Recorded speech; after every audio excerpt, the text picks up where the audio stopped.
Assalamualaikum warahmatullahi wabarakatuh. Perkenalkan, nama saya Airah Muamalia. Saya dari kelas PAI 2B. Di sini saya akan mempresentasikan mengenai komponen pembelajaran. Nah,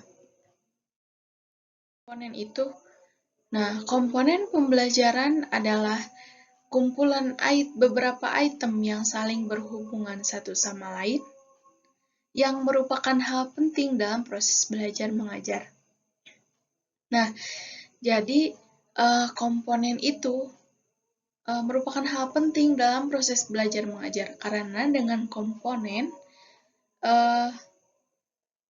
pembelajaran itu akan terarah gitu. Kemudian ada apa saja sih komponen dalam pembelajaran itu? Pertama, ada tujuan pembelajaran. Nah, tujuan merupakan suatu target yang ingin dicapai dalam proses pembelajaran. Nah, sebenarnya tujuan pembelajaran ini yaitu komponen yang sangat penting dalam sistem pembelajaran. Mau dibawa kemana serta apa yang ingin dimiliki oleh siswa itu tergantung dengan tujuan yang ingin dicapai.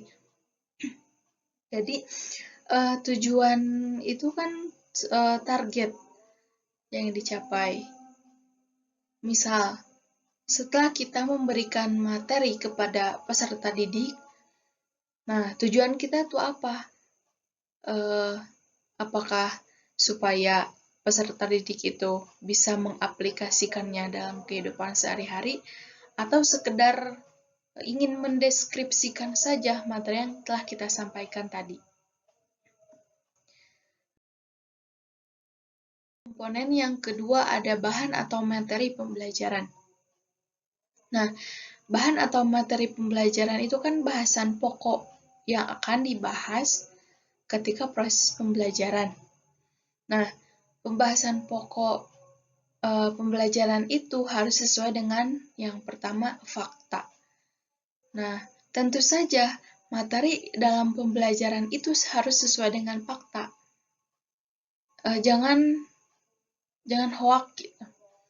Kenapa harus sesuai dengan fakta atau sesuai dengan kenyataan?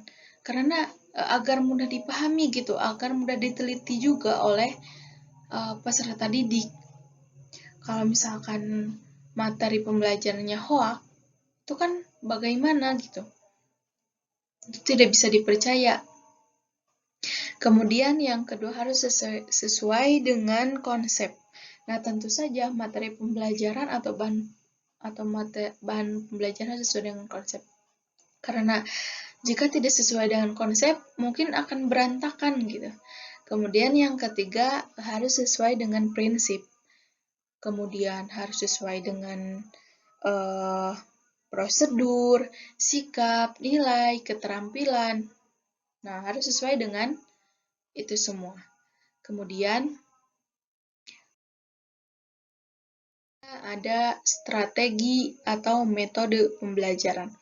Nah, metode itu kan cara yang dilalui untuk mencapai sebuah tujuan tadi. Nah, sebenarnya banyak cara dalam proses pembelajaran itu untuk mencapai suatu tujuan yang telah ditetapkan. Nah, di sini ada beberapa metode yang bisa kita terapkan dalam proses pembelajaran. Kemudian selanjutnya ada media pembelajaran. Nah, media secara harfiah itu berarti pengantar atau perantara. Nah, media pembelajaran itu alat bantu atau suatu teknik dan metodik yang digunakan sebagai perantara komunikasi antara pendidik dengan peserta didik. Nah, fungsi dari media pembelajaran tersebut itu yang pertama untuk menarik perhatian siswa. Nah, terkadang ada siswa yang kurang antusias atau kurang tertarik dalam suatu pelajaran dikarenakan materi yang disampaikan itu sulit dipahami atau sulit dicerna, atau ada sebagian murid yang mudah bosan, mudah ngantuk, itu ketika proses pembelajaran berlangsung. Nah, dengan adanya media pembelajaran ini, setidaknya akan membuat suasana kelas lebih fresh, lebih menyenangkan, apalagi ketika media pembelajaran tersebut itu unik dan kreatif. Nah, yang kedua, fungsi dari media pembelajaran itu ada untuk memperjelas penyampaian pesan. Nah, terkadang ada materi yang sulit disampaikan oleh lisan atau yang abstrak. Nah, dengan adanya media pembelajaran ini bisa membantu pendidik dalam menyampaikan materi yang abstrak tersebut dan juga memudahkan peserta didik dalam memahaminya. Gitu.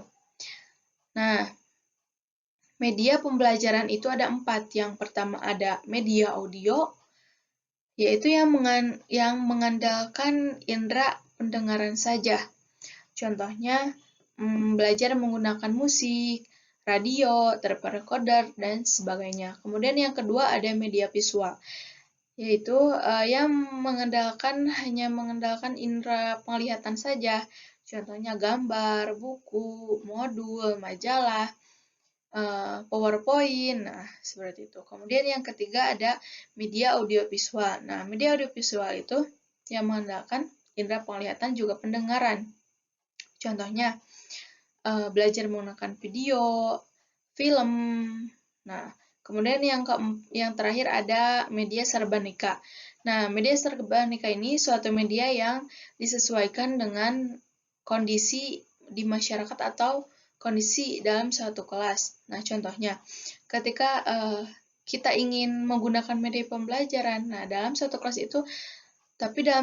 itu hanya ada papan tulis saja, ya udah gunakan papan tulis saja, tidak usah mencari yang lain. Komponen yang terakhir yaitu ada evaluasi pembelajaran. Nah, dalam suatu lembaga sekolah tentu saja pastinya ada evaluasi pembelajaran, karena evaluasi pembelajaran ini kita akan mengetahui keefektifan pembelajaran. Dengan adanya evaluasi pembelajaran, kita akan mengetahui kemampuan peserta didik dalam proses pembelajaran. Apakah mampu, apakah sudah berkembang lebih maju lagi, apakah kualitasnya lebih maju gitu atau belum.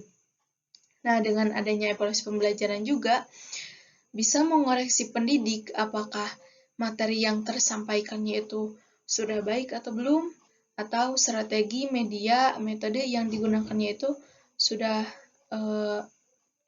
bisa diterapkan, yang diterapkan itu sudah berkembang atau sudah maju atau sudah berkualitas atau belum. Nah, mungkin sekian dari saya. Mohon maaf bila ada kesalahan karena saya juga masih dalam proses pembelajaran. Nah, mohon maaf bila ada kesalahan. Assalamualaikum.